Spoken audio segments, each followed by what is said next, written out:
इसके बारे में भी जुमा में बोला गया। तीसरा मसला है कि पूरे घर की तरफ से एक बकरा काफ़ी हो जाना, इसके बारे में भी जुमा में बोला गया है। चौथा मसला है मय्यत की तरफ से कुर्बानी जायज़ है या नहीं है। पांचवा मसला है कुर्बानी के दिन कितने हैं। छठा मसला है कुर्बानी के जानवरों में भैंस की कुर्बानी दुरुस्त है या नहीं। उसके बाद मसला है हलाल जानवर में कौन कौन सी चीज़ें हराम और नाजायज़ हैं। उसके बाद है कि सदक़े का बकरा, कोई आदमी बीमार हो गया तो जान के बदले जान और बीमारी से सेहत याबी के लिए मन्नत मांगते हैं। ये चंद मसाइल आप हज़रात के सामने अर्ज़ करना है। तो पहला मसला है कि अरफा का रोज़ा किस मुल्क के लिहाज से रखें। तो इसका जवाब ये है हनफी मसलक में तमाम उलमाए देवबंद और दारुल इफ्ता दारुल उलूम देवबंद और पड़ोस मुल्क में जितने भी एशिया के रहने वाले हनफी मसलक के उलमा हैं, सब की तहकीक दलाइल की रोशनी में ये है कि हर मुल्क वाला अपने मुल्क के लिहाज से 9 ज़िलहिज्जा का जो दिन रहेगा उस दिन रोज़ा रखेगा।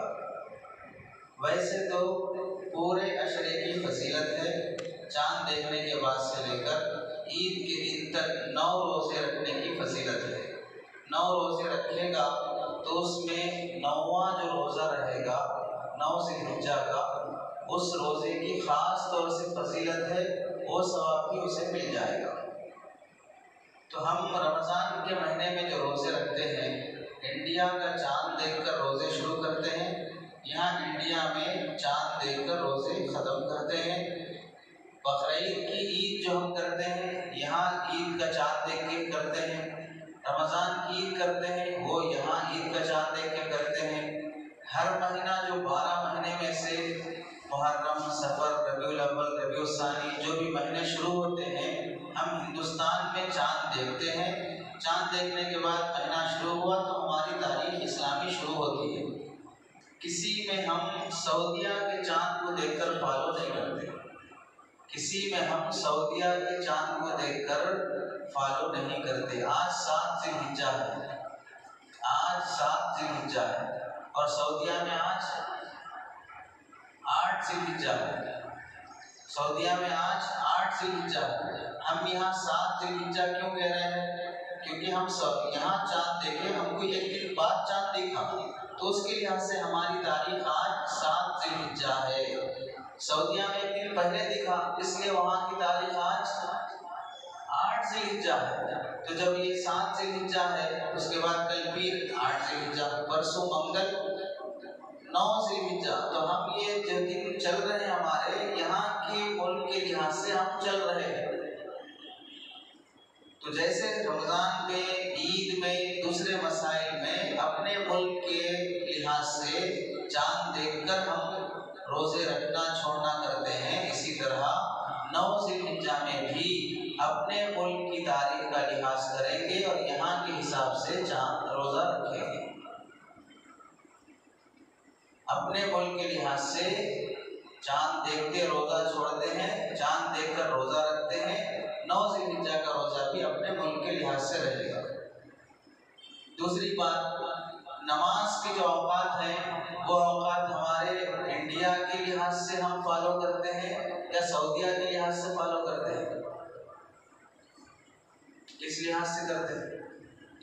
इंडिया के लिहाज से करते हैं। हमारे नमाज की टाइमिंग, रोज़ा सहरी का वक्त शुरू होना, सहरी का वक्त ख़त्म होना, ये हम सऊदिया के वक्त टाइमिंग के लिहाज से फॉलो करते हैं या इंडिया के टाइम के लिहाज से फॉलो करते हैं? तो हमारे सहरी का वक्त यहाँ के लिहाज से, हमारी इफ्तारी का वक्त यहाँ के लिहाज से, हमारे नमाज की टाइमिंग यहाँ के लिहाज से। तो जब इबादत की सब टाइमिंग हमारी यहाँ के लिहाज से है, तो 9 ज़िलहिज्जा का रोज़ा सऊदिया के लिहाज से कैसे हो जाएगा? तमाम मसलों में हम यहाँ के औकात के लिहाज से इबादत करते हैं, सिर्फ 9 ज़िलहिज्जा के रोज़े के लिए हम सऊदिया के लिहाज से रखते हैं। ये क्या बात हो जाए? तीसरी बात यह है कि चलो हम थोड़ी देर के लिए मान लेते हैं सऊदिया के लिहाज से हमें रोज़ा रखना है, तो सऊदीया में एक दिन पहले रोज़ा शुरू होता है, यहाँ एक दिन बाद होता है।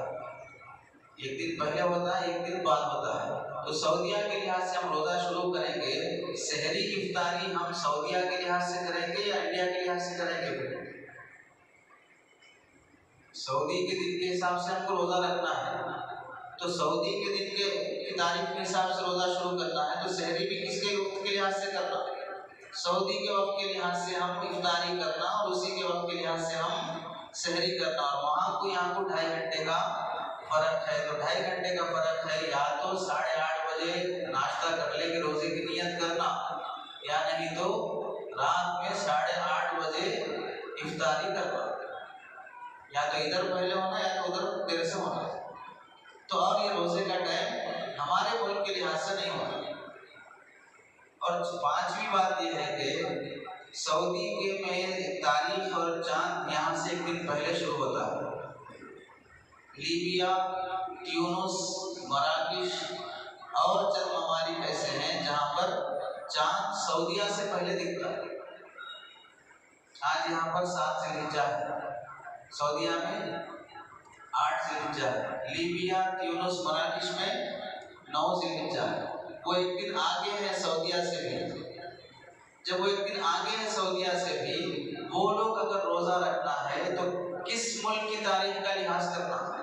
लीबिया, ट्यूनिस, मराकश वाले अपने अपने मुल्क में चांद देख के रोज़ा रखना, चांद देख के शुरू करना, चांद देख के छोड़ना, या सऊदीया को फॉलो करना? अगर वो लोग सऊदीया को फॉलो करेंगे तो एक दिन पहले वहाँ चांद दिखता, सऊदीया में एक दिन बाद दिखता, इंडिया में उसके एक दिन बाद दिखता।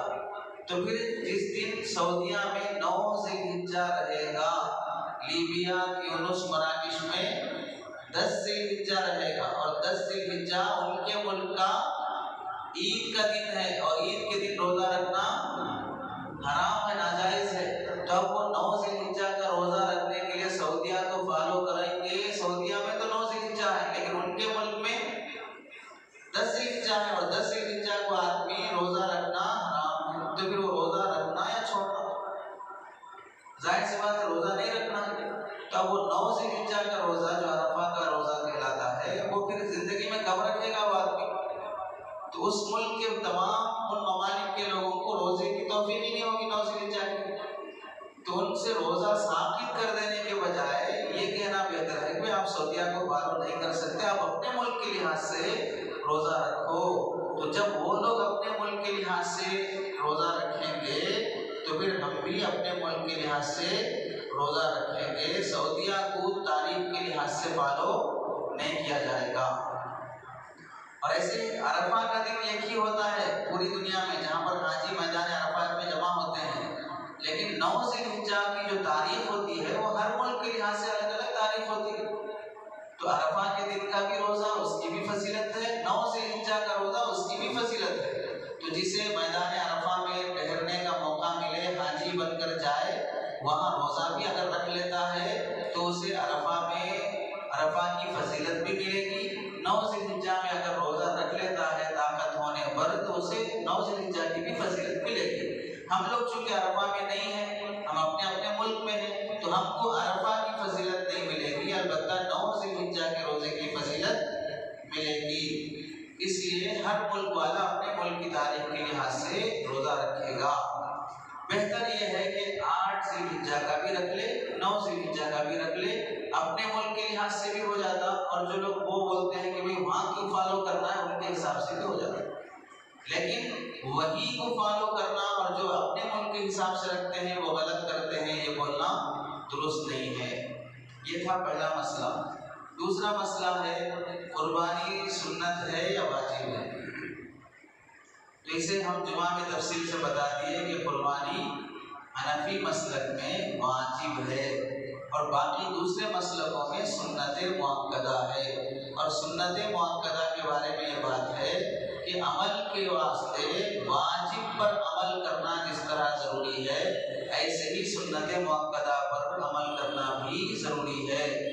बगैर उज़्र के जिस तरह वाजिब छोड़ देने से आदमी गुनहगार होगा, ऐसे ही बगैर उज़्र के सुन्नत मुअक्कदा छोड़ देने से भी आदमी गुनहगार होगा। दलीलें क्या है? बताया गया था कि अल्लाह के नबी अलैहिस्सलाम ने फरमाया कि जो आदमी कुर्बानी देने की ताकत रखता है उसके बावजूद वो कुर्बानी नहीं देगा तो वो ईदगाह के करीब भी ना आए। ऐसी सख्त बात ईदगाह के करीब भी नहीं आना, ये सख्त बात वाजिब छोड़ने पर ही होती है, सुन्नत छोड़ने पर इतनी सख्त बात नहीं होगी। ऐसे ही अल्लाह ताला ने कुरान में फरमाया फसल्लि लिरब्बिका वन्हर, नमाज पढ़ो और अपने रब के लिए कुर्बानी अदा करो। तो यहाँ फसल्ली में ईद की नमाज है और वन्हर में कुर्बानी करना मुराद है। तो कुर्बानी हनफी मसलक में वाजिब है और जो दूसरे मसालिक में सुन्नत मुअक्कदा कहते हैं उनका मतलब ये है कि वे अमल के लिहाज से उस पर अमल करना भी ज़रूरी है। बगैर उज़्र के अगर कोई आदमी कुर्बानी नहीं देता है तो फिर वो गुनहगार होगा। अल्लाह के नबी अलैहिस्सलाम 10 साल मदीना मुनव्वरा में रहे, लेकिन किसी साल अल्लाह के नबी अलैहिस्सलाम ने कुर्बानी नहीं छोड़ी, 10 साल पाबंदी से कुर्बानी दी है। इसके अलावा तमाम सहाबा के बारे में भी आता है कि वो कुर्बानी देते थे पाबंदी से, बल्कि हज़रत इब्न उमर रज़ियल्लाहु ताला के बारे में आता है अपने छोटे बच्चों की तरफ से भी कुर्बानी देने का मामूल था उनका। तो इसलिए कुर्बानी देना वाजिब अमल है, इसे बिला उज़्र के छोड़ना दुरुस्त नहीं है। तीसरा मसला है सारे घर वालों की तरफ से एक बकरा काफ़ी हो जाना। सारे घर वालों की तरफ से एक बकरा काफ़ी हो जाना। बाज़ लोग ये मसला चलाते हैं और इसका वीडियो क्लिप भी चलता है, वे पूरे घर वालों की तरफ से एक बकरा काफ़ी है, हर आदमी पर अलग अलग कुर्बानी देना ज़रूरी नहीं है। और ये मसला जुमहूर उलमा जो आज तक 1400 साल से आज तक चलते आए हैं कुरान हदीस पर अमल करते हुए, इन सब के मसलक हदीस दलील के खिलाफ बात है और बिल्कुल बेहैसियत और बेदलील बात है कि सारे घर वालों की तरफ से कुर्बानी काफ़ी हो जाए। जबकि मसला ये है कि एक घर में जितने लोग रहते हैं, जो उनमें से साहिब निसाब है, जिसके पास हैसियत है, माल है, उसको अपनी तरफ से कुर्बानी देना वाजिब है।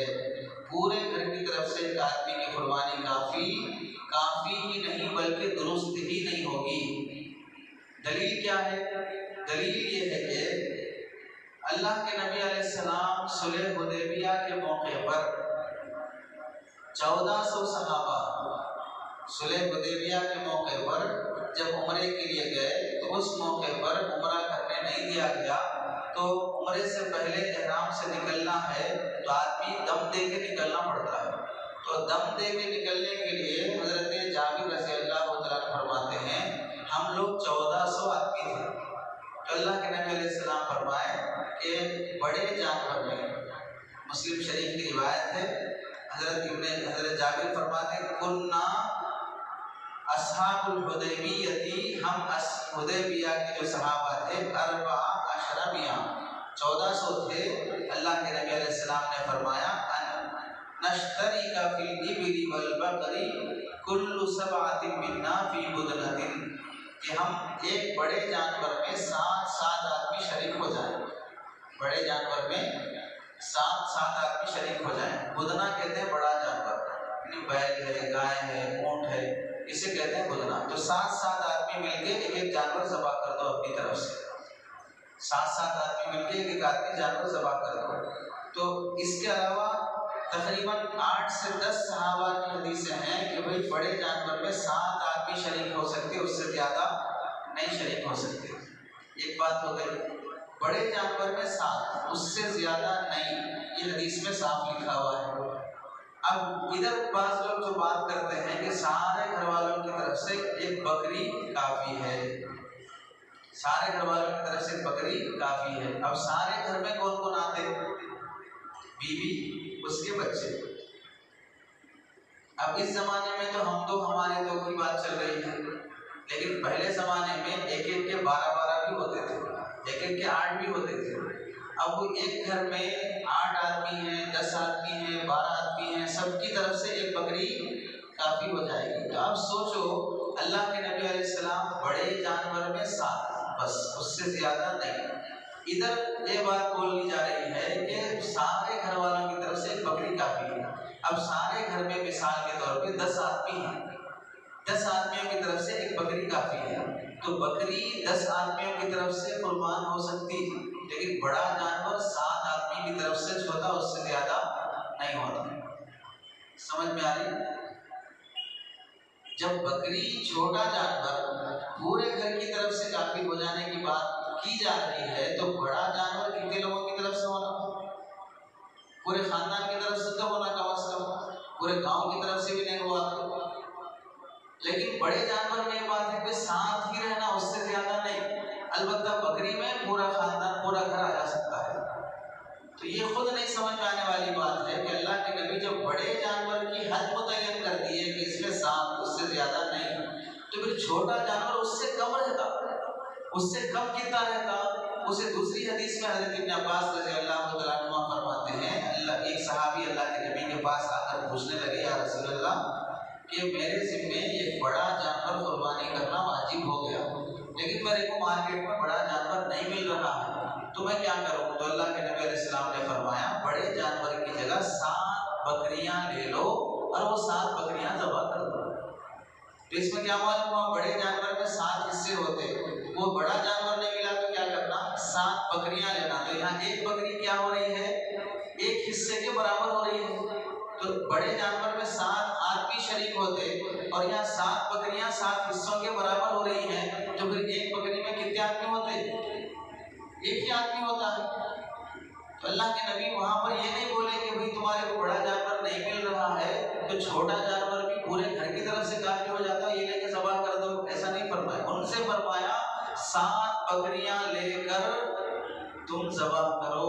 तो मालूम हुआ 7 हिस्सों की जगह बड़े जानवर में 7 बकरियां होती हैं, और बड़े जानवर में 7 आदमी शरीक होते हैं, तो फिर 7 हिस्सों की जगह 7 बकरियां, तो एक बकरी में एक ही आदमी शरीक हो सकता है। तो पूरे घर की तरफ से एक बकरी काफी हो जाने की जो बात बोली जा रही है वो हदीस के खिलाफ बात है। और फिर दूसरी बात यह है, इंसान जब बालिग हो जाता है उस पर नमाज फर्ज है, रोजा फर्ज है, माल दौलत आ गई तो हज फर्ज है, ज़कात फर्ज है। ये सब जो माली इबादत है, बदनी इबादत है, हर इंसान पर जब वो मुकल्लफ हो गया उस पर अलग अलग इबादत फर्ज और वाजिब होती रहती है। घर में मिसाल के तौर पे 4 बच्चे हैं, छोटे थे, 15 साल के हो गए, बालिग हो गए, अब वो 4 बच्चों को भी नमाज पढ़ना है, 4 बच्चों को भी रोजा रखना है, उन 4 बच्चों के पास अगर दौलत आ गई तो सबको अपनी ज़कात देना है, और दौलत अल्लाह ने दे दिया तो उन चारों को भी हज करना है। तो जितनी इबादतें इस्लाम में हैं, हर एक को अलग अलग अपनी नमाज, अलग अलग अपना रोजा, अलग अलग अपनी ज़कात, अलग अलग अपना हज है। तो इसी तरह उन चारों पर भी अलग अलग अपनी कुर्बानी रहेगी। ऐसा नहीं होता कि भाई 4 बच्चे बड़े हो गए तो चारों की तरफ से एक आदमी जाके नमाज पढ़ लेकर आ रहा, चारों की तरफ से एक आदमी हज कर लेके आ रहा, चारों की तरफ से एक आदमी रोजा रख रहा। इस तरह दूसरी इबादतों में चारों की तरफ से एक आदमी करना दुरुस्त नहीं है, ऐसे ही कुर्बानी में भी चारों की तरफ से करना दुरुस्त नहीं रहेगा, बल्कि हर एक पर अपनी अलग अलग कुर्बानी वाजिब रहेगी। जब दूसरी इबादतों में ये बात नहीं है तो इस इबादत में भी ये बात नहीं की जाएगी। तीसरी बात यह है, हज़रत इब्न उमर रज़ियल्लाहु तआला अन्हुमा फरमाते हैं, जो हज़रत उमर रज़ियल्लाहु तआला अन्हु के बेटे हैं, वो क्या फरमाते हैं? अश्शातु अन वाहिदिन, अश्शातु अन वाहिदिन, बकरी सिर्फ एक की तरफ से कुर्बानी नहीं करेगी, पूरे घर वालों की तरफ से नहीं। ये साफ किसका फतवा है? किसका फतवा है? हज़रत इब्ने उमर रज़ियल्लाहु तआला अन्हुमा का फतवा।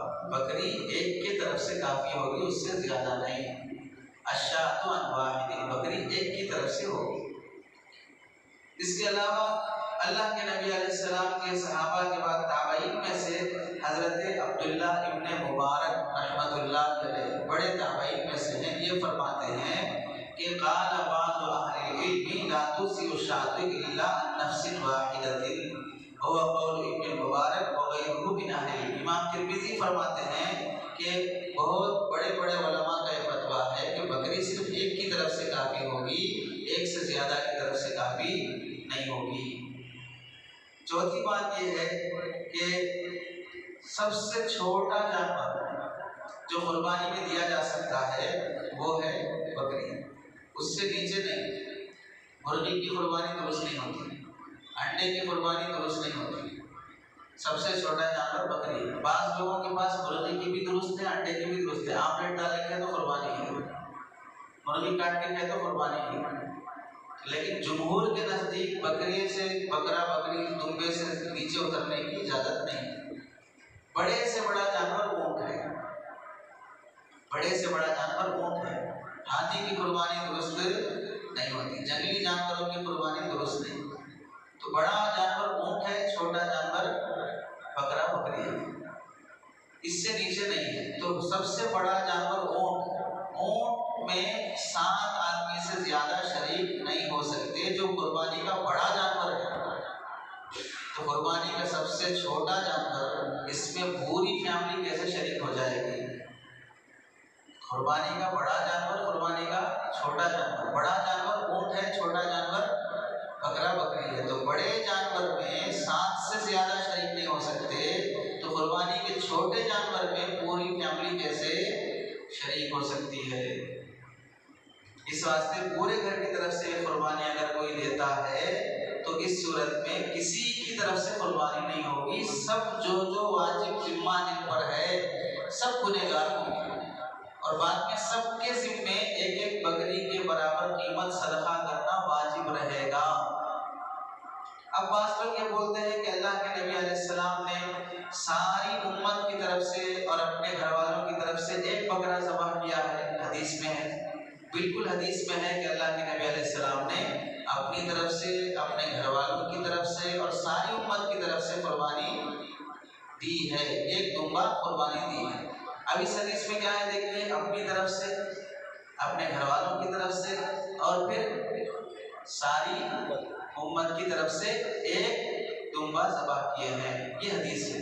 तो अगर हदीस, जब ये हदीस है और दावा क्या है इधर, अपनी फैमिली की तरफ से, पूरे घर वालों की तरफ से एक कुर्बानी काफ़ी होना, ये बोला जा रहा है। और इधर ये है कि अल्लाह के नबी अलैहिस्सलाम अपनी तरफ से, अपने घर वालों की तरफ से, पूरी उम्मत की तरफ से एक दुम्बा ज़बह किए।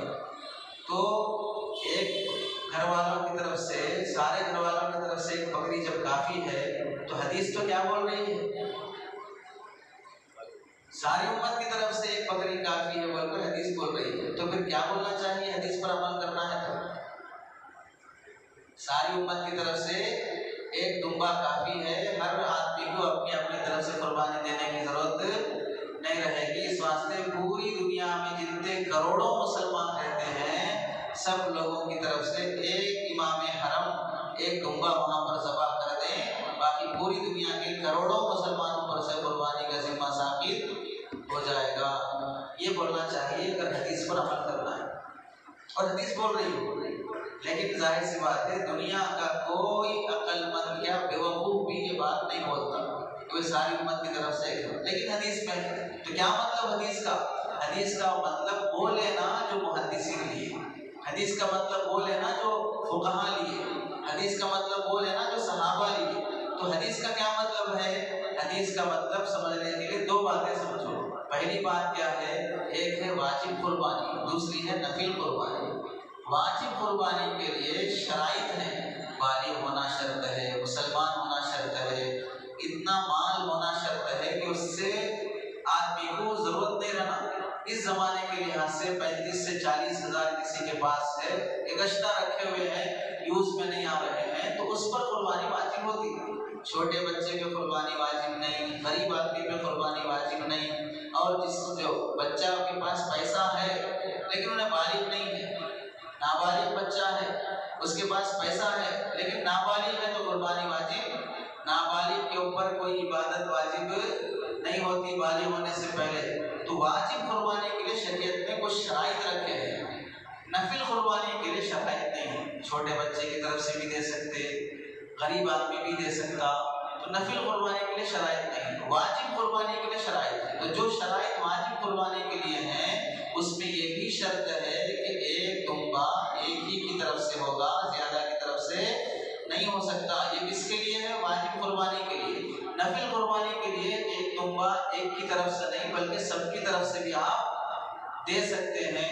तो हुजूर सल्लल्लाहु अलैहि वसल्लम पूरी उम्मत की तरफ से जो कुर्बानी ज़बह किए हैं, तो आप बताइए कि वो वाजिब कुर्बानी थी या नफिल कुर्बानी थी? नफिल कुर्बानी थी। और नफिल कुर्बानी में हम पूरी उम्मत को शरीक कर सकते हैं, यानी नफिल कुर्बानी करके उसका सवाब हम पूरी उम्मत को पहुंचा सकते हैं। ये मतलब है नफिल कुर्बानी में शरीक करने का। तो अल्लाह के नबी अलैहिस्सलाम की वो हदीस नफिल कुर्बानी के बारे में है, वाजिब कुर्बानी के बारे में नहीं है। दलील क्या कि वो वाजिब कुर्बानी के बारे में नहीं है? दलील ये है कि हुजूर सल्लल्लाहु अलैहि वसल्लम के ज़माने में जो लोग कुर्बानी करने की ताकत रखते थे, वो लोग ताकत रखने के बावजूद भी कुर्बानी नहीं किए, तो उनकी तरफ से अल्लाह के नबी अलैहिस्सलाम उनकी वाजिब कुर्बानी अदा करने के लिए पूरी उम्मत की तरफ से कर रहे हैं। ऐसा तसव्वुर आप सहाबा के बारे में कर सकते हैं? यानी सहाबा जो है उन पर वाजिब कुर्बानी थी, लेकिन फिर भी वो लोग जानबूझ के नहीं देना चाह रहे थे, नौज़ बिल्लाह। तो अल्लाह के नबी अलैहिस्सलाम उनकी वाजिब कुर्बानी अपनी तरफ से दे दिए। ऐसा होगा सहाबा से? तो फिर अल्लाह के नबी अलैहिस्सलाम पूरी उम्मत की तरफ से क्यों दे रहे हैं कुर्बानी? जाहिर सी बात है, जिसके ऊपर वाजिब है वो सहाबी अपनी अपनी कुर्बानी देंगे। अल्लाह के नबी पूरी उम्मत की तरफ से क्यों दे रहे हैं? हदीस में खुद है, अम्मन लम यस्बह बिन उम्मती, अल्लाह मैं ये कुर्बानी उनकी तरफ से है जो मेरी उम्मत में से कुर्बानी नहीं दे सकते हैं। तो जो कुर्बानी नहीं दे सकते का मतलब क्या है? उनके ऊपर ताकत नहीं है, नहीं दे सकते वो लोग। जो नहीं दे सकता उसके ऊपर कुर्बानी वाजिब नहीं रहती। जब नहीं है तो उसकी तरफ से देने का मतलब क्या होता? उसे सवाब पहुंचाना, कुर्बानी के सवाब को उसे शरीक करना। तो ये हदीस अल्लाह के नबी अलैहिस्सलाम की नफिल कुर्बानी में सवाब में शरीक करना था, वाजिब कुर्बानी अदा करना नहीं था। यहाँ पास लोग ये कहते हैं कि अल्लाह के नबी अलैहिस्सलाम की 9 बीवियां थी, 9 बीवियों में से अल्लाह के नबी हर बीवी की तरफ से अलग अलग कुर्बानी करना हदीस में है क्या? अल्लाह के नबी अलैहिस्सलाम पूरे घर वालों की तरफ से एक बकरा ज़बह करे, ये तो हदीस में है, लेकिन पूरी बीवियों की तरफ से अलग अलग कुर्बानी करे, ये हदीस में नहीं है। तो मालूम हुआ कि पूरे घर वालों की तरफ से एक बकरी काफ़ी हो जाती है। बात लोग एतराज करते हैं। उसका जवाब यह है, अल्लाह के नबी अलैहिस्सलाम की 9 बीवियां थी और 9 बीवियों की तरफ से अल्लाह के नबी अलग अलग कुर्बानी नहीं करे। ये बात सही है। क्यों नहीं करे? इस वास्ते के 9 बीवियों पर भी कुर्बानी वाजिब नहीं थी। 9 बीवियों पर भी कुर्बानी वाजिब नहीं थी। वाजिब थी फिर भी अल्लाह के नबी अलैहिस्सलाम नहीं करे, ऐसी कोई हदीस नहीं। 9 बीवियों पर कुर्बानी वाजिब थी फिर भी अल्लाह के नबी अलैहिस्सलाम उनकी तरफ से कुर्बानी नहीं करे, ऐसी कोई हदीस नहीं। 9 बीवियों पर कुर्बानी वाजिब ही नहीं थी। जब वाजिब ही नहीं है तो उनकी तरफ से कुर्बानी करे बोल के हदीस में है क्या? का सवाल नहीं किया जा सकता। जब उन पर वाजिब ही नहीं है तो क्यों करेंगे कुर्बानी? अल्लाह के नबी अलैहिस्सलाम के घर में फाका है, 2-2 महीने चूल्हा नहीं चल रहा है, पेट पे पत्थर बांध रहे हैं, कभी जिंदगी में ज़कात फर्ज नहीं हुई, तो फिर ऐसे आदमी पर कुर्बानी वाजिब कैसे होगी? जब कुर्बानी वाजिब ही नहीं है तो फिर कुर्बानी देंगे क्यों? हाँ, अगर देते हैं तो नफिल कुर्बानी देंगे कोशिश करके ताकि कुर्बानी का सवाब मिले। क्यों कोशिश करते हैं नफिल के लिए? क्योंकि कुर्बानी का सवाब ज्यादा है। कुर्बानी का सवाब ज्यादा है कि अल्लाह के नबी ने फरमाया कुर्बानी के दिनों में अल्लाह को कुर्बानी से ज्यादा कोई अमल पसंदीदा नहीं है। इस वास्ते कोशिश करके नफिल कुर्बानी देके सब वो कुर्बानी का सवाब हासिल करने की कोशिश करेंगे। तो अल्लाह के नबी अलैहिस्सलाम के खानदान पर, घर वालों पर कुर्बानी वाजिब होने की हदीस में कोई सराहत नहीं। इस वास्ते अल्लाह के नबी अपने खानदान की तरफ से कुर्बानी नहीं दी। बात लोग ये हदीस पेश करते हैं कि हज़रत अबू अय्यूब अंसारी रज़ी अल्लाह तआला से पूछा गया कि सहाबा के ज़माने में कुर्बानी कैसे दी जाती थी। हज़रत अबू अय्यूब अंसारी रज़ी अल्लाह तआला ने फरमाया कि हमारे ज़माने में एक आदमी पूरे घर वालों की तरफ से एक दुम्बा ज़बह करता था और सब खाते थे, खिलाते थे।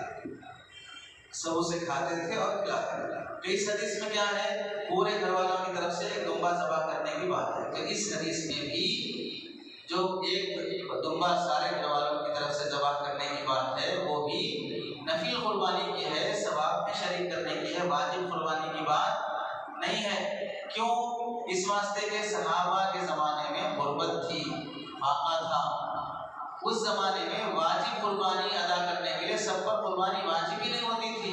अगर कोई एक आदमी जिम्मेदार किस्म का कोशिश करके एक दुम्बा ज़बह कर लिया तो सब लोग उसमें से खाएंगे, क्योंकि फाकों के ज़माने में घर में बकरी कटेगी तो वो तो खुशी की बात है।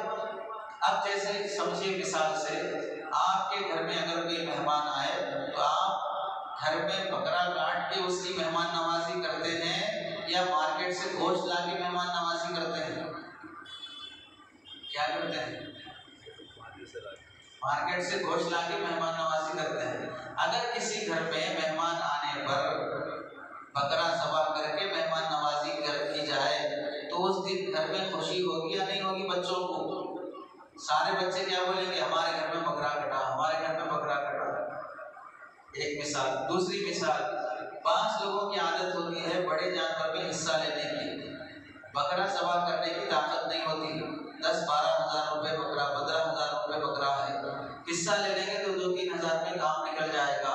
तो अगर वो लोग जो जिनके घर में बकरा कटता नहीं है, बकरीद में भी अगर कभी इत्तेफाक से उनके घर में किसी साल बकरा कटा तो उस दिन सबके ज़बानों पर क्या रहता, हमारे घर में बकरा कटा, हमारे घर में भी बकरा कटा। तो ये जो हमारे घर में भी बकरा कटा बोलते हैं हम लोग, इसका मतलब ये है कि हम सब लोगों पर कुर्बानी वाजिब थी, हम सब की तरफ से एक वाजिब कुर्बानी में हमने बकरा ज़बह किया। ये मतलब होता है, ये मतलब होता है, ये मतलब होता ही नहीं भाई। हमारे पास उतनी ताकत ही कहाँ है कि हम सब की तरफ से कुर्बानी और एक बकरा ज़बह करें। हमारे घर में बकरा कटता ही नहीं था, हम इससे बड़े हिस्सों में शामिल हो जाते थे। अब बहुत सालों के बाद हमारे घर में बकरा कटा, ये मतलब होता है। ऐसा नहीं है कि भाई हम सब पर कुर्बानी वाजिब थी, हमने सब की तरफ से एक बकरा ज़बह कर दिया।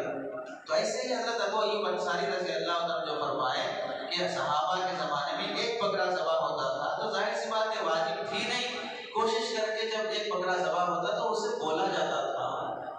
तो इस वास्ते सारे घर की तरफ से एक दुम्बा ज़बह करना काफ़ी नहीं होगा, बल्कि इस तरह करने से कुर्बानी ही दुरुस्त नहीं होगी। और जिन हदीसों में अल्लाह के नबी अलैहिस्सलाम की या दीगर सहाबा की जो हदीसें मिलती हैं कि सारे घर वालों की तरफ से करने की, वो हदीसें वाजिब कुर्बानी के बारे में नहीं है, बल्कि नफिल कुर्बानी में सवाब में शरीक करने के बारे में है। इसके अलावा अगर छोटे जानवर में सारे घर वालों की तरफ से कुर्बानी दुरुस्त हो जाएगी तो एक बकरी में, मसलन एक घर में 5 आदमी हैं, एक घर में 5 आदमी हैं, 5 लोगों की तरफ से एक बकरा ज़बह हो गया। तो एक बकरी, बड़े जानवर में 7 हिस्से होते हैं, तो उधर 7 हिस्से यानी एक हिस्सा एक बकरी के बराबर, एक हिस्सा एक बकरी के बराबर, एक बड़ा जानवर 7 बकरियों के बराबर। अब अगर इस बकरी में 5 आदमी शरीक हो गए, ऐसे 5 घर के लोग, यूं समझिए 7 घर के लोग, हर घर में 5-5 आदमी हैं, तो 7 घर के लोग 5-5 आदमी एक एक बकरी में शरीक हो जाएंगे, तो 7 बकरियों में कितने लोग हो जाएंगे? 35 लोग हो जाएंगे। 7 बकरियों में कितने लोग? 35 लोग। और 7 बकरियां बड़े जानवर में कितने होती हैं? 7 हिस्सों के बराबर। तो बड़े जानवर में कितने लोग हो जाएंगे? फिर 35 लोग हो जाएंगे। अल्लाह के नबी अलैहिस्सलाम क्या फरमाए? बड़े जानवर में 7 आदमी हो सकते हैं, उससे ज्यादा नहीं हो सकते। अब यहाँ छोटे जानवर में एक एक में 5-5 शरीक हो गए, तो 7 बकरियां को बड़े जानवर से हम खाली करेंगे तो फिर बड़े जानवर में 35 लोग हो जाएंगे। अल्लाह के नबी फरमा रहे हैं 7 शरीक होना, और हम पूरे घर की तरफ से काफी है बोल के 7 को कहां तक ले जा रहे हैं? 35 तक ले जा रहे हैं। तो शरीयत ने जो हद मुतय्यन की है बड़े और छोटे की, वह हद बाकी नहीं रहे। तो इस वास्ते सारे घर की तरफ से काफी नहीं होगा। दूसरा मसला है मय्यत की तरफ से कुर्बानी दुरुस्त है या नहीं। ये भी बात लोग क्लिप चलाते हैं और ये कहते हैं कि जो इंतकाल हो गए उनकी तरफ से कुर्बानी देना दुरुस्त नहीं है। यहाँ पर एक बात ये समझ लें, मय्यत की तरफ से कुर्बानी देना वाजिब है या नहीं है ये अलग बात है, मय्यत की तरफ से कुर्बानी देना दुरुस्त है या नहीं है ये अलग बात है। मय्यत की तरफ से कुर्बानी देना दुरुस्त है, जायज़ है या नहीं है ये अलग मसला है, वाजिब है या नहीं है ये अलग मसला है। तो ये पहला ये मसला समझ लो, मय्यत की तरफ से कुर्बानी वाजिब है या नहीं है। जवाब ये है कि मय्यत की तरफ से कुर्बानी देना वाजिब नहीं है। जो इंसान दुनिया से इंतकाल हो गया उस पर कुर्बानी वाजिब नहीं होती, जिस तरह दूसरी इबादतें उस पर वाजिब नहीं है। मय्यत पर नमाज फर्ज नहीं, मय्यत पर रोज़ा फर्ज नहीं, मय्यत पर ज़कात हज फर्ज नहीं है, मय्यत पर कुर्बानी भी फर्ज वाजिब नहीं रहेगी। तो इस वास्ते मय्यत की तरफ से कुर्बानी वाजिब होने की बात करना बेवकूफ़ी है, वो मसला ही नहीं है। दूसरा मसला है, मय्यत की तरफ से कुर्बानी वाजिब तो नहीं है, लेकिन अगर हम देना चाहें उनकी तरफ से तो ये जायज़ है या नहीं है। तो जमहूर का मसलक ये है कि फुक़हा का मसलक ये है कि मय्यत की तरफ से कुर्बानी देना, चारों फुक़हा कब से चले आ रहे हैं, चारों फुक़हा सहाबा के बाद जब ताबईन का ज़माना शुरू हुआ उस वक्त से चले आ रहे हैं। तो चारों फुक़हा का मसलक ये है कि मय्यत की तरफ से कुर्बानी देना दुरुस्त है, जायज़ है और ये नफिल कुर्बानी होगी। कैसे? जैसे अगर कोई अपना रिश्तेदार इंतकाल हो गया, उनको हम सदका खैरात करके सवाब पहुंचाना चाहे तो पहुंचा सकते हैं। उनकी तरफ से हम मस्जिद बना दिए, उनकी तरफ से हम बोरवेल खुदवा दिए, उनकी तरफ से कुआं खुदवा दिए, तो हम उसका सवाब उनको पहुंचाना चाहे तो पहुंचा सकते हैं। जैसे हदीस में आया, अल्लाह के नबी अलैहिस्सलाम के पास, बुखारी शरीफ की रिवायत है, इब्ने माजा की रिवायत है, एक सहाबी अल्लाह के नबी, एक खातून अल्लाह के नबी के पास आई, बुखारी शरीफ की रिवायत है, हदीस नंबर 1854। आगे पूछने लगी, या रसूल अल्लाह, मेरे वालिद इंतकाल हो गए, मैं उनकी तरफ से अगर हज करूं तो क्या उनको हज का सवाब मिलेगा? वालिद इंतकाल हो गए, उनकी तरफ से हज करे तो सवाब मिलता? अल्लाह के नबी अलैहिस्सलाम क्या फरमाए कि अगर उनके ज़िम्मे किसी का कर्जा होता, वो कर्जा तुम लौटा देती वो आदमी को जाके, तो कर्जा अदा होता नहीं होता? वालिद साहब किसी को पैसे देना बाकी था, इंतकाल हो गए, हम ले जाके हमारे वालिद साहब आपको देना था बोल के दे दिए, तो वो कर्जा अदा होता नहीं होता? अल्लाह के नबी फरमाए बिल्कुल इसी तरह वालिद के ज़िम्मे हज फर्ज था, तुम उनकी तरफ से करना चाहती हो तो वो हज क्यों अदा नहीं होगा? तो मालूम हुआ इंतकाल होने वाले की तरफ से हज के जरिए से भी हम उसे सवाब पहुंचाना चाहे तो पहुंचा सकते हैं। जाहिर सी बात है, वो आदमी जो इंतकाल हो गया है, अब जिंदा आदमी उसकी तरफ से करेगा तो उसको मय्यत को सवाब मिलता नहीं मिलता है हज का। ऐसे ही कुआं खुदवाने की बात भी हदीस में है, तो हदीस में पता चला कुआं खुदवाने से भी मय्यत को सवाब मिलेगा, हज करके भी सवाब पहुंचा सकते हैं, कुरान पढ़ के भी नफिल सदका खैरात करके भी हम उन्हें सवाब पहुंचाना चाहे तो कर सकते हैं। ऐसे ही कुर्बानी भी एक इबादत है, इस इबादत के जरिए से अगर कोई आदमी अपने मय्यत को सवाब पहुंचाना चाहे तो पहुंचा सकता है। जमहूर का मसलक ये है कि इंसान मर जाने से उसका सवाब का खाता खत्म नहीं होगा, अमल का खाता बंद हो जाएगा। हदीस में क्या है, इदा मातल इंसान इनक़ता अन्हु अमलुहु, जब इंसान इंतकाल हो जाता है तो उसके अमल का दरवाजा बंद हो जाता है, ये हदीस में है। उसके सवाब का दरवाजा बंद हो जाएगा, ऐसा हदीस में नहीं है। इनक़ता अन्हु अमलुहु, उसका अमल बंद हो जाता, अब वो नहीं कर सकता कुछ भी इबादत, लेकिन उसके सवाब का खाता खुला रह सकता है। उसकी मिसाल भी अल्लाह के नबी ने बयान फरमाई कि नेक औलाद है, अपने वालिद के लिए दुआ कर रही है, वालिद को सवाब मिलेगा। अगर वो आलिम दीन था इंतकाल होने वाला, उसके इल्म से लोग बाद में भी फायदा उठा रहे हैं तो इसको सवाब मिलता रहेगा।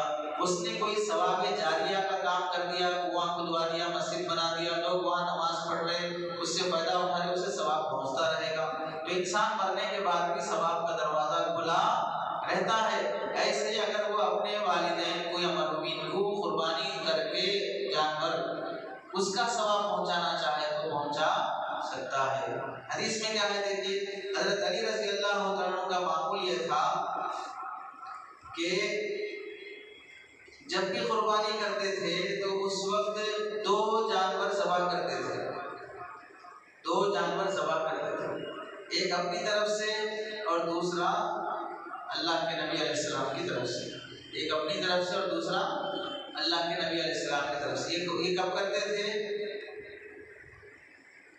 हुजूर सल्लल्लाहु अलैहि वसल्लम दुनिया से जाने के बाद हज़रत अली रज़ी अल्लाह तआला एक जानवर अपनी तरफ से और एक जानवर हुजूर सल्लल्लाहु अलैहि वसल्लम की तरफ से करते थे। तो किसी ने हज़रत अली रज़ी अल्लाह तआला से पूछा, हज़रत अनस रज़ी अल्लाह तआला के बारे में आता है, इन्होंने हज़रत अली रज़ी अल्लाह तआला से पूछा कि आप हुजूर सल्लल्लाहु अलैहि वसल्लम के ये 2 जानवर क्यों ज़बह करते हैं? तो हज़रत अली ने क्या फरमाया, इन्ना रसूलल्लाह सल्लल्लाहु अलैहि वसल्लम औसानी अन उज़ही अन्हु व अना उज़ही अन्हु। अल्लाह के नबी अलैहिस्सलाम ने मुझे नसीहत फरमाई, वसीयत फरमाई कि मैं आपकी तरफ से कुर्बानी करते रहा करूं, इसलिए मैं नबी अलैहिस्सलाम की तरफ से कुर्बानी करता हूं। तो अब बताइए, हुजूर सल्लल्लाहु अलैहि वसल्लम दुनिया से पर्दा फरमा गए, दुनियावी जिंदगी हुजूर सल्लल्लाहु अलैहि वसल्लम के लिहाज से आप अलैहिस्सलाम इंतकाल फरमा गए, लेकिन उसके बाद भी हज़रत अली रज़ी अल्लाह तआला हुजूर सल्लल्लाहु अलैहि वसल्लम की तरफ से कुर्बानी कर रहे हैं। और बल्कि हुजूर सल्लल्लाहु अलैहि वसल्लम वसीयत फरमा के मेरे बाद भी मेरी तरफ से कुर्बानी करते रहा करो। इससे कुर्बानी के अमल की भी अहमियत मालूम हुई कि कुर्बानी इतना बड़ा अमल है, अल्लाह के नबी वफात के बाद भी करते रहने की वसीयत फरमा के गए। और ये भी मालूम हो गया कि जो दुनिया से वफात पा जाते हैं उनकी तरफ से कुर्बानी करना दुरुस्त है, और ये हजरत अली रज़ी अल्लाह तआला सहाबी का अमल है। ऐसी तीसरी दलील ये है कि हुजूर सल्लल्लाहु अलैहि वसल्लम की हदीस भी है, अल्लाह के नबी अलैहिस्सलाम ने अभी जो आपने हदीस सुनी कि भाई एक जानवर अपने घर वालों की तरफ से आपने ज़बह किया, और फिर अल्लाह के नबी अलैहिस्सलाम ने पूरी उम्मत की तरफ से एक दुम्बा ज़बह किया। पूरी उम्मत की तरफ से जो दुम्बा ज़बह हो रहा है, पूरी उम्मत से सिर्फ जिंदा लोग ही अल्लाह के नबी की उम्मत हैं या मुर्दा लोग भी अल्लाह के नबी की उम्मत में हैं? भाई जो जिंदे हैं वही उम्मती हैं, जो इंतकाल हो गए वो उम्मती नहीं है। तो हुजूर सल्लल्लाहु अलैहि वसल्लम जब दुम्बा ज़बह किए पूरी उम्मत की तरफ से, उस वक्त पूरी उम्मत में से बाज़ लोग इंतकाल भी तो हो गए, तो उनकी तरफ से भी वो कुर्बानी हुई है, दुम्बा जो ज़बह हुआ है तो वो मय्यत हैं और उनकी तरफ से कुर्बानी हो रही है, तो उनको सवाब पहुंचा नहीं पहुंचने का है, तो अल्लाह के नबी अलैहि सलाम पूरी उम्मत की तरफ से क्यों कर रहे हैं जब मालूम है कि वह सवाब नहीं पहुंचता। ऐसे ही देखिए, हजरत आयशा रज़ी अल्लाह तआला फरमाती है कि हज्जतुल विदा के मौके पर अल्लाह के नबी अलैहि सलाम नहर अन आली मुहम्मदिन फी हज्जतिल विदाई बकरतन वाहिदतन। हज्जतुल विदा में अल्लाह के नबी अलैहि सलाम अपने पूरी फैमिली की तरफ से एक बड़ा जानवर ज़बह किए, पूरी फैमिली की तरफ से हज्जतुल विदा के मौके पर। ठीक है, हज्जतुल विदा में हुजूर सल्लल्लाहु अलैहि वसल्लम की पूरी फैमिली थी या बाज़ लोग इंतकाल हो गए थे? हजरत खदीजा थी हज्जतुल विदा में, हजरत खदीजा रज़ी अल्लाह तआला तो मक्के में इंतकाल हो गए थे। हजरत सौदा रज़ी अल्लाह तआला थी हज्जतुल विदा के मौके पर, वो भी इंतकाल हो गए थे। तो अल्लाह के नबी की फैमिली में से बाज़ बीवियां इंतकाल हो गई, लेकिन अल्लाह के नबी अलैहि सलाम उनकी तरफ से भी कुर्बानी कर रहे हैं। तो मतलब क्या हुआ कि जो इंतकाल हो गए उनकी तरफ से भी कुर्बानी दुरुस्त है। तो उनकी तरफ से कुर्बानी करने का मतलब क्या है कि जो कुर्बानी कर रहा है कुर्बानी उसकी तरफ से होगी, लेकिन इंतकाल होने वाले आदमी को उस कुर्बानी का सवाब मिलेगा। तो जो लोग मरने के बाद भी सवाब मिलने के कायल हैं उनको सवाब मिलेगा, और जो लोग ये चाहते हैं कि मरने के बाद हमको सवाब की ज़रूरत नहीं है, जो भी सवाब लेना है हम जीते जागते लेके चले जाएंगे, मरने के बाद हमको किसी का सवाब नहीं होना, तो फिर उनको मरने के बाद कुर्बानी मय्यत की तरफ से करने की जरूरत नहीं है, और उनका खाता भी सवाब का बंद हो जाएगा, क्योंकि आप खुद सवाब नहीं चाहते। और अहले सुन्नत वल जमात और जमहूर फुक़हा उलमा चाहते हैं कि मरने के बाद भी आदमी बंदा सवाब का ज्यादा मोहताज रहता है, सवाब का दरवाजा खुला रहे तो अपने मनोमीन की तरफ से कुर्बानी देना दुरुस्त बल्कि मुस्तहब अमल है। लेकिन इसमें गलती क्या होती है कि हम लोग अपनी वाजिब कुर्बानी दिए बगैर पहली बार कुर्बानी दे रहे हैं हमारे घर में, इस वास्ते पहले हमारी तरफ से होना या हुजूर की तरफ से होना, पहले हमारी तरफ से होना या हमारे वालिदैन की तरफ से होना, इस तरह की गलतफहमी में वाजिब कुर्बानी नहीं देते, ये गलती है।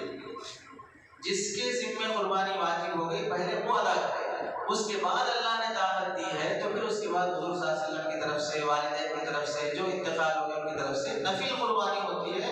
नफिल का दर्जा बाद में है, वाजिब का दर्जा पहले है।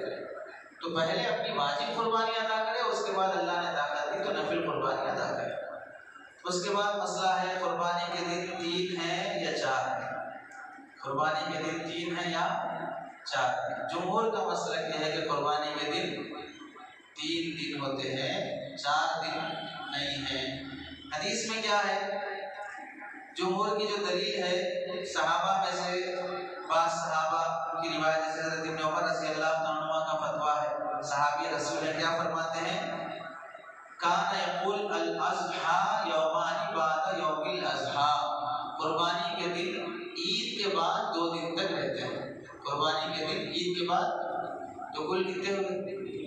इब्न अब्बास रज़ी अल्लाह अन्हुमा का फतवा है अन्नहरु यौमानी बाद यौमिन नहरी, कुर्बानी के दिन 2 दिन होते हैं ईद के दिन के बाद। कितने होते हैं? 3 दिन होते हैं। हज़रत इब्न उमर रज़ी अल्लाह अन्हुमा बड़े सहाबी हैं, इब्न अब्बास रज़ी अल्लाह अन्हु बड़े सहाबी हैं, हज़रत अनस रज़ी अल्लाह अन्हु ने हुज़ूर सल्लल्लाहु अलैहि वसल्लम की 10 साल खिदमत किए हैं। वो क्या फरमाते हैं? अज़्ज़बहु बाद अन्नहरी यौमानी, ज़बह का जो सिलसिला है ईद के बाद 2 दिन तक रहता है। हज़रत अली रज़ी अल्लाह अन्हु का फतवा है, हज़रत अबू हुरैरा रज़ी अल्लाह अन्हु का फतवा है, इन सब सहाबा का फतवा है कि ईद के दिन यानी कुर्बानी के दिन सिर्फ 3 होते हैं, चौथा दिन कुर्बानी का नहीं होता। अब हम अमली तौर पर भी देख लें, लोग जो कुर्बानी करते हैं, अफजल दिन कौन सा है कुर्बानी का? अफजल दिन कौन सा है? ईद का दिन है। अल्लाह के नबी अलैहिस्सलाम कुर्बानी नमाज पढ़ा के ईद की आके कुर्बानी करके अपनी कुर्बानी के गोश्त से खाते थे। तो अफजल दिन कौन सा है? पहला दिन है। अब एक बात ये भी हम ज़हन में रखें, हमारे पास दोस्त अव्वल वक्त में नमाज पढ़ लेने की फजीलत की बात करते हैं, टाइम होते ही नमाज पढ़ लेना अल्लाह के नबी अलैहिस्सलाम की हदीस में है और अफजल बात है। तो जैसा नमाज में टाइम होते ही अव्वल वक्त में पढ़ लेने की बात करते हैं, ऐसे कुर्बानी में भी अफजल वक्त कौन सा है? पहला दिन है। तो पहले दिन कुर्बानी करने की बात अफजल है, तो इसको चलाना या चौथे दिन में कुर्बानी कर सकते बोल के चलाना? भाई जो अफजल है वो चलाएंगे या एक नया दिन पढ़ेंगे अपनी तरफ से? अव्वल वक्त नमाज पढ़ लेना बोल के हदीस में है, तो बोल रहे बात चला रहे, तो अव्वल दिन कुर्बानी कर लेना बोल के भी हदीस में है, अफजल है, तो ये बात चलाएंगे या नहीं तो अपनी तरफ से चौथा दिन भी कर सकते बोल के चलाएंगे? नमाज में है तो पहले पढ़ लेना अफजल है, कुर्बानी में है तो चौथे दिन भी कर ले सकते, जबकि हदीस में दोनों बातें हैं कि अफजल दिन पहला दिन है। और चलिए दूसरी बात यह है कि हम अमली तौर पे देख लें, हमारे 3 दिन जो हमको कुर्बानी के मिलते हैं, आमतौर से लोग पहले दिन करते, उसके बाद दूसरे दिन करते, तीसरे दिन कुर्बानी करने के लिए लोगों के पास भीड़ रहती या लोग सब ठंडे पड़ जाते? तीसरे दिन ही लोग सब ठंडे पड़ जाते हैं। तीसरे दिन ही हमारे पास कुर्बानी के लिए ज्यादा मौके नहीं रहते। खसाबों से पूछो, उस भी तीसरे दिन दोपहर होते होते सब ठंडा पड़ जाता है। जब तीसरा दिन ही दोपहर होते होते सब ठंडे हो गए, सब कुर्बानी हो गई, फिर हमारे बेगश्ता चौथे दिन की जरूरत क्या रही है? एक नया दिन कुर्बानी का पैदा करने के लिए। इस वास्ते कुर्बानी के सिर्फ 3 दिन हैं, चौथे दिन कुर्बानी करेंगे तो कुर्बानी दुरुस्त नहीं होगी। उसके बाद एक मसला है, कुर्बानी के जानवर में यानी हलाल जानवर में 5 चीज़ें ऐसी होती हैं जो हराम हैं, जिसका खाना, इस्तेमाल करना, उसे खरीदना और बेचना, ये चीज़ें उमूमन नाजायज़ और हराम है। वो 7 चीज़ें क्या हैं?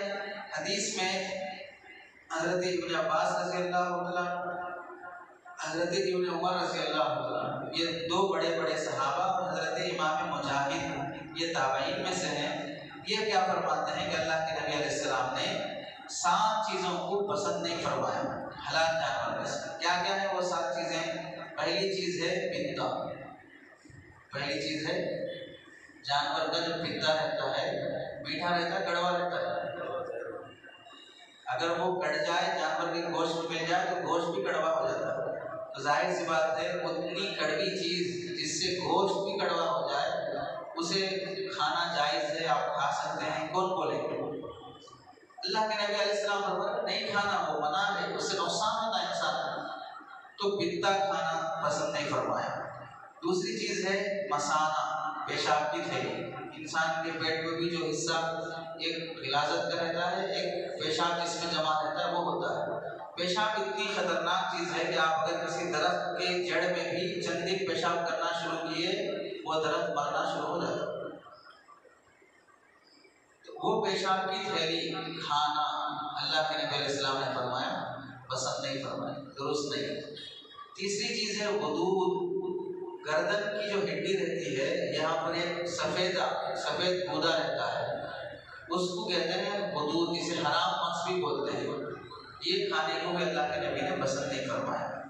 चौथी चीज है मादा जानवर की शर्मगाह। मादा जानवर की शर्म गिलाजत की जगह। पांचवी चीज है नर जानवर की शर्मगाह। नर जानवर की मेल फीमेल जो रहते हैं उन दोनों की शर्मगाह, दोनों गंदी चीजें हैं। उसके बाद छठी चीज खुशियतें, जिसे कपूरे कहते हैं, इसे भी अल्लाह के नबी ने पसंद नहीं फरमाया। सातवीं चीज है रगों से निकलकर बहता हुआ जो खून रहता है, वो खून। ये 7 चीजें अल्लाह के नबी अलैहिस्सलाम ने मना फरमाया कि भाई ये पसंद नहीं इस हदीस में।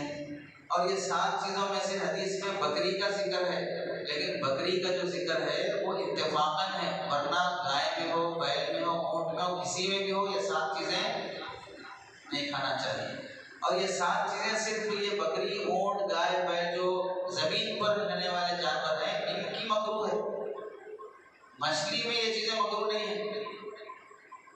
मछली में चीजें, अगर आपको मछली में मसाना कहाँ रहता, मछली में उसकी शर्मगाह कहाँ रहती, मछली में उसका पित्ता कहाँ रहता, वो सब मालूम हुआ तो वो कहाँ रहता मालूम इसलिए होता। तो मछली में ये 7 चीजें मकरूह नहीं है। जमीन पर जो हलाल जानवर हैं उनमें ये चीजें खाना मकरूह है। और फिर इसे फुक़हा की तहरीरात की रोशनी में, चूंकि तिब्बी एतबार से भी नुकसान देता है, इस वास्ते फुक़हा ने इसे हराम लिखा है।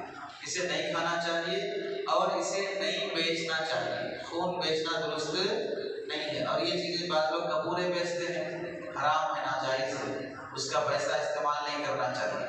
हाँ, अलबत्ता किसी को डॉक्टर ये बोला कि आपका इलाज इसी से होता, इसके अलावा दुनिया में आपके लिए कोई दवाई है नहीं, तो फिर उस सूरत में उसे ये हराम चीज़ों के इस्तेमाल की इजाज़त रहेगी।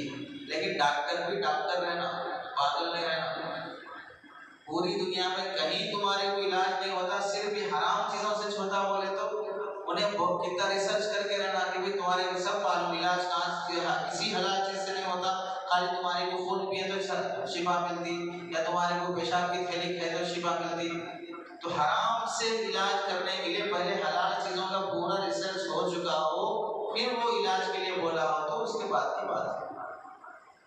उसके बाद का मसला है, जो लोग बीमार पड़ जाते हैं उनके लिए बाज़ लोग क्या करते हैं, मन्नत मांगते हैं कि अच्छे हो गए तो एक बकरा सदका करते हैं आप लोग इस तरह मन्नत?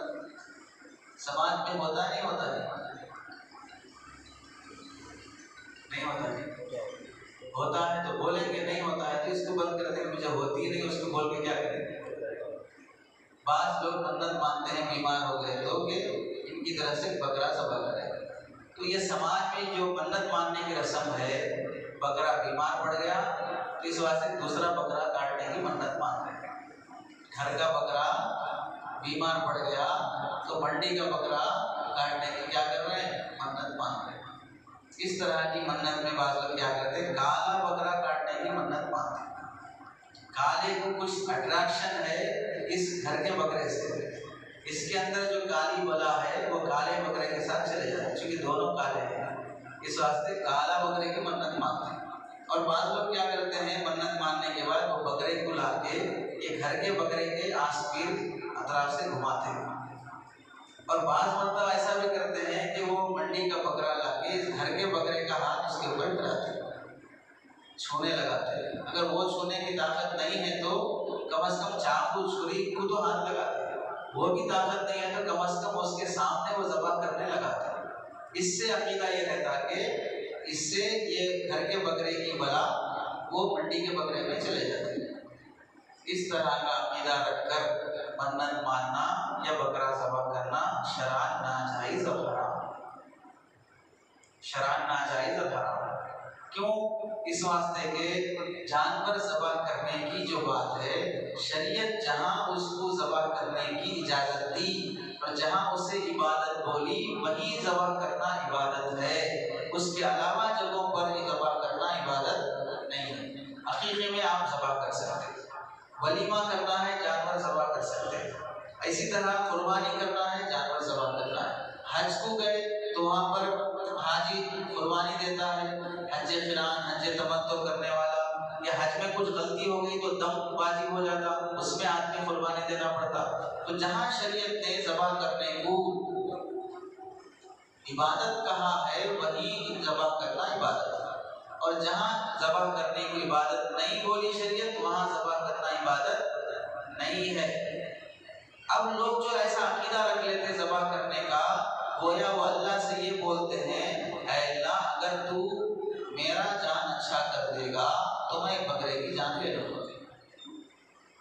कोई बकरा काटने की मन्नत मानना बोले तो क्या इनडायरेक्ट क्या बोलना चाह रहे? हमारे घर का बकरा जो बीमार पड़ गया है इसकी अगर आप जान अच्छी कर देंगे तो क्या करेंगे, मंडी के बकरे की हम जान ले लेंगे, ये बोलना चाह रहे सीधे इनडायरेक्ट।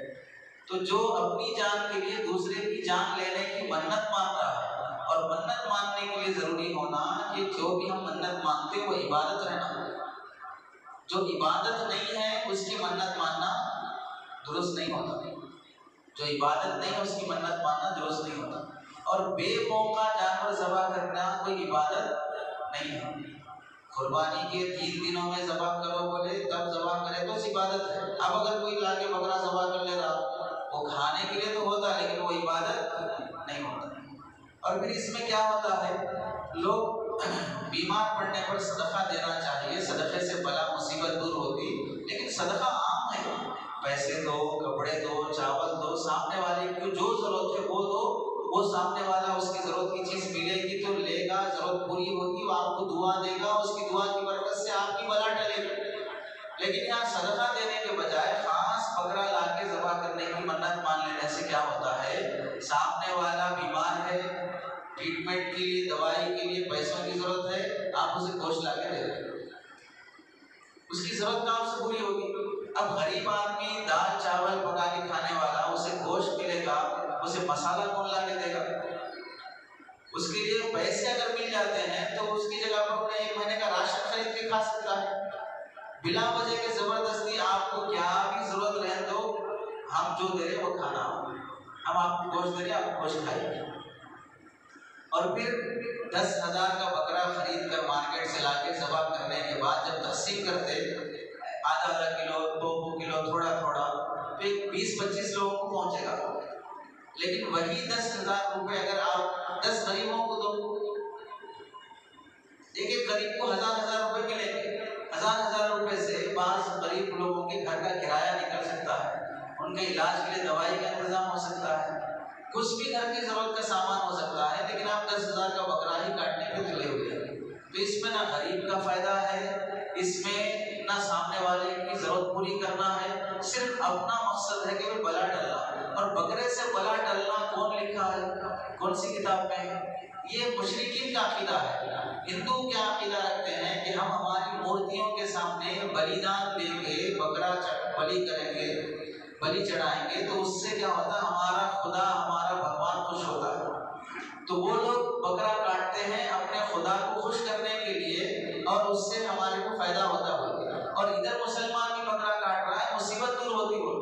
तो बकरा काटने से मुसीबत दूर होने का अकीदा रखना ये मुश्रिकों का अकीदा है। इस वास्ते ऐसी मन्नत मानने की शरीयत की इजाजत नहीं है। और बाज़ लोग ऐसे सदक़े के बकरे ले जाके मदरसों में देते हैं, और जिन मदरसों में ऐसे सदक़े के बकरे आते रहते, हर दिन दो चार बकरे आते रहे, तो जाहिर सी बात है जहाँ पर रोज गोश्त खाने की आदत होती वहाँ गोश्त की क्या कदर रहती, वहाँ गोश्त की क्या कदर रहेगी। तो उसमें से आधा खा रहे, आधा फेंक रहे, सब चलेगा, क्योंकि रोज आना है, बकरे रोज कट रहे हैं, तो जितना वेस्ट हो रहा है उसका सवाब नहीं मिलेगा। तो हम जो बकरे की सदक़े की मन्नत मानते हैं, सदका हुआ तो सवाब मिलता, जो वेस्ट जा रहा है उसका कहाँ से सवाब मिलेगा। इस वास्ते उलमा ने लिखा है कि जान के बदले जान देने की और बकरा सदका करने की मन्नत मानना शरीयत में दुरुस्त नहीं है। इसके अलावा एक मसला यह है कि कुर्बानी का जानवर ज़बह करते वक्त जब जानवर लिटाते हैं तो बाज़ लोग हाथ पैर पकड़ते, बाज़ लोग मुंडी पकड़ते और कोई गर्दन पे चाकू चलाता है, गले पे। तो जो लोग हाथ पैर मुंडी पकड़े हैं वो मुसलमान भी हो सकते हैं, गैर मुस्लिम भी हो सकते हैं। कुर्बानी के जानवर को लिटाने के लिए, ज़बह करने के लिए, उसे सुलाने के लिए मुसलमान से ही मदद लेना ज़रूरी नहीं है, गैर मुस्लिम से भी मदद लेना दुरुस्त है। अलबत्ता जब जानवर के गले पे चाकू चलाई जाती है, चाकू चलाने वाला मुसलमान होना ज़रूरी है और वो मुसलमान बिस्मिल्लाह अल्लाहु अकबर पढ़कर चाकू चलाना ज़रूरी है। अब ज़बह करने वाला एक हो, ज़बह करने वाले दो हो, ज़बह करने वाले तीन हो, कितने भी हो, चाकू पर हाथ रखकर जो जोर लगा रहे हैं उन सब पर बिस्मिल्लाह अल्लाहु अकबर पढ़ना वाजिब है। उनमें से अगर कोई एक आदमी भी बिस्मिल्लाह जानबूझकर छोड़ देगा, दूसरा पढ़ा, एक छोड़ दिया, तो जानवर हलाल नहीं होगा। जानवर हलाल, जब वो हलाल नहीं हुआ तो उसकी कुर्बानी भी दुरुस्त नहीं होगी।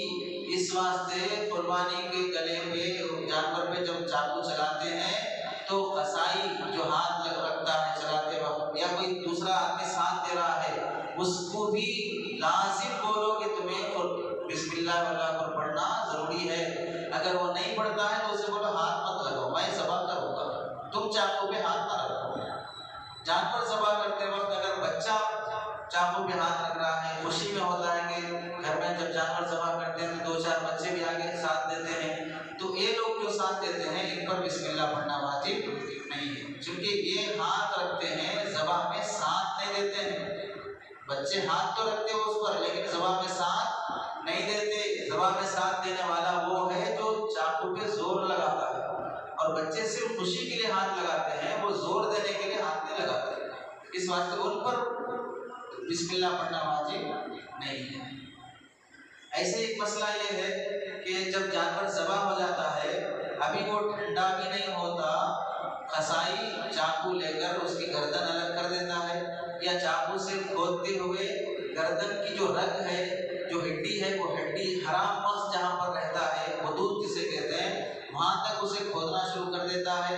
और बाज़ कसाई इतने बेरहम होते हैं, जानवर अभी तड़प रहा है तभी उसके हाथ पैर तोड़कर खाल उखाड़ना शुरू कर देते हैं, क्योंकि उनको 10 जगह पर काम मिला हुआ है और आज ही सब जगह लूटना है।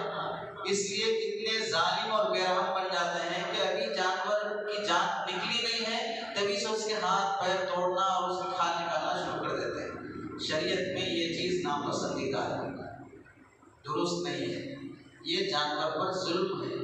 जब तक जानवर ठंडा ना हो जाए उससे पहले ना गर्दन अलग की जाए, उससे पहले ना हाथ पैर तोड़े जाए, उससे पहले खाल भी ना निकाली जाए। जानवर ठंडा होने के बाद ही ये काम किए जाएंगे। बस ये चंद मसाइल आप हज़रात के सामने अर्ज़ किए गए। किसी को सवाल करना हो कुर्बानी से मुताल्लिक़ पूछ लीजिए। भैंस की कुर्बानी शरीयत में दुरुस्त है।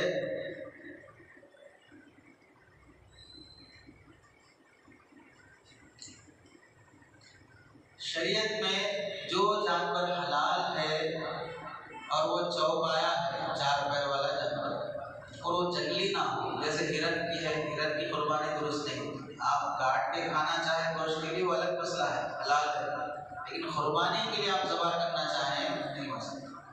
कुर्बानी के लिए जंगली जानवर नहीं चलेगा। भैंस कुर्बानी का जानवर है। गाय की, बैल की, भैंस की, कटरे की, खुलगे की, इन सब की कुर्बानी दुरुस्त है, इसमें कोई कराहत नहीं है। और जुमहूर का यही मसलक है। हदीस में अल्लाह के नबी अलैहिस्सलाम भी जैसे आया कि हज्जतुल विदा के मौके पर हुजूर सल्लल्लाहु अलैहि वसल्लम सारे घर वालों की तरफ से गाय ज़बह की, बकरा तो गाय ही के कबील से है, बैल भी गाय की ही जिन्स है, भैंस भी, सब वो एक ही खानदान के होते हैं।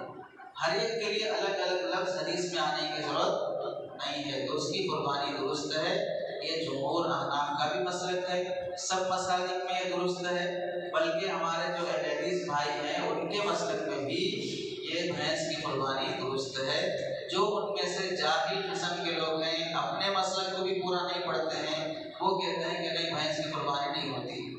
बैल दिमाग रहा तो भैंस को बचाने की फिक्र करता, जैसे कि गाय को बचाने की फिक्र हो रही है गौशालाओं के जरिए से।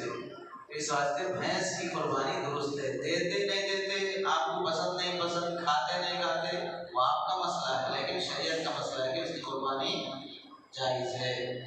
दूसरा मसला ये है हाजी के लिए कुर्बानी हज में देना और अपनी तरफ से वतन में देना। जो हाजी हज पर जाते हैं वहाँ मक्का, मीना, मुज़दलिफा वगैरह ये सब क़ियाम के जो इनके दिन होते हैं, 15 दिन से या उसके ज़्यादा उनको वहाँ रहना है तो वहाँ के मुक़ीम बन जाते हैं। और मुक़ीम पर जब वो साहिब इस्तिताअत है तो उस पर हज की कुर्बानी वो अलग है, वहाँ पर देगा। उसके अलावा अपनी जो वाजिब कुर्बानी है वो भी देना पड़ेगा। अलबत्ता वो कुर्बानी वहाँ देना ज़रूरी नहीं है, वो कुर्बानी यहाँ देना चाहे तो भी दे सकता है। लेकिन हाजी पर अपने हज के अलावा 15 दिन का उसका क़ियाम वहाँ पर है एक जगह पर, तो अपनी वाजिब कुर्बानी भी देना पड़ेगा। ये कुर्बानी से काम नहीं चलेगा।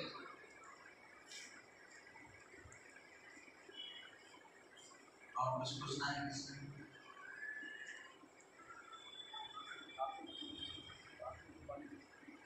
रात में कुर्बानी करने का मसला, पहले ज़माने में रात में चूँकि लाइट बल्ब वगैरह नहीं रहते थे, चिरागों से रोशनी ली जाती थी, और कुर्बानी का जानवर जब ज़बह किया जाता है तो खून की 4 रगें होती हैं गले में। 4 रगों में से 3 रगों का कटना ज़रूरी है। 3 रगों का कटना ज़रूरी है। अगर 3 रगें नहीं कटी और उससे पहले जानवर की जान रूह निकल गई तो फिर जानवर हलाल नहीं होगा, क्योंकि अब वो ज़बान से हलाल नहीं हुआ, वो जख्म लगने से हलाल हुआ, मरा है।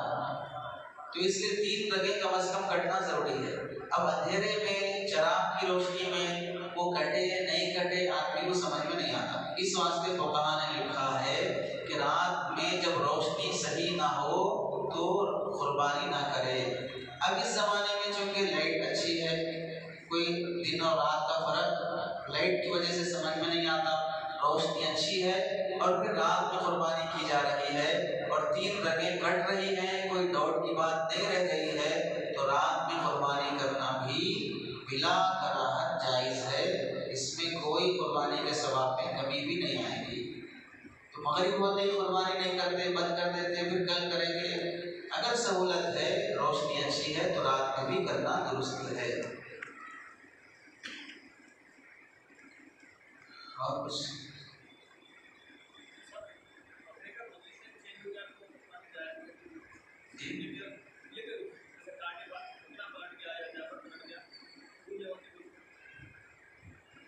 बकरा ज़बह करने के बाद अगर वो पलट गया इस हालत में,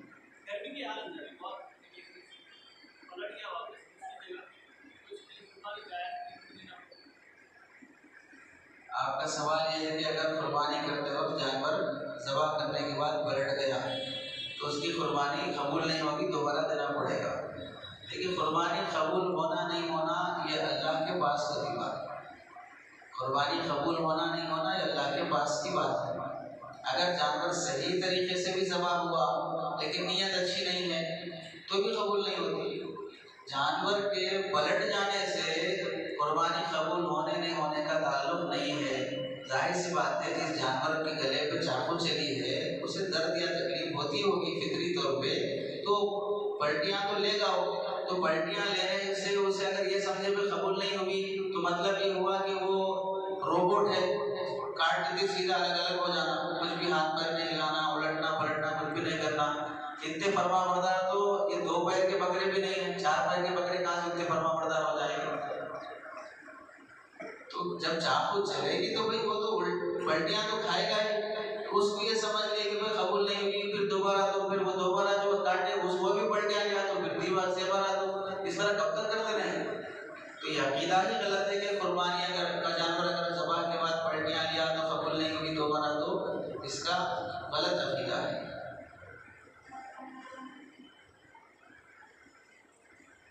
बस हो गए सब। अल्हम्दुलिल्लाह रब्बिल आलमीन, अल्लाहुम्मा सल्लि अला सय्यिदिना मुहम्मद व अला आलि सय्यिदिना मुहम्मद व बारिक वसल्लिम। रब्बना ज़लमना अनफुसना व इन लम तग़फिर लना व तरहमना लनकुनन्ना मिनल ख़ासिरीन। रब्बना आतिना फ़िद दुनिया हसनतन व फ़िल आखिरति हसनतन व क़िना अज़ाबन्नार। रब्बना तक़ब्बल मिन्ना इन्नका अंतस समीउल अलीम व तुब अलैना इन्नका अंतत तव्वाबुर रहीम। व सलामुन अलल मुरसलीन वल्हम्दुलिल्लाहि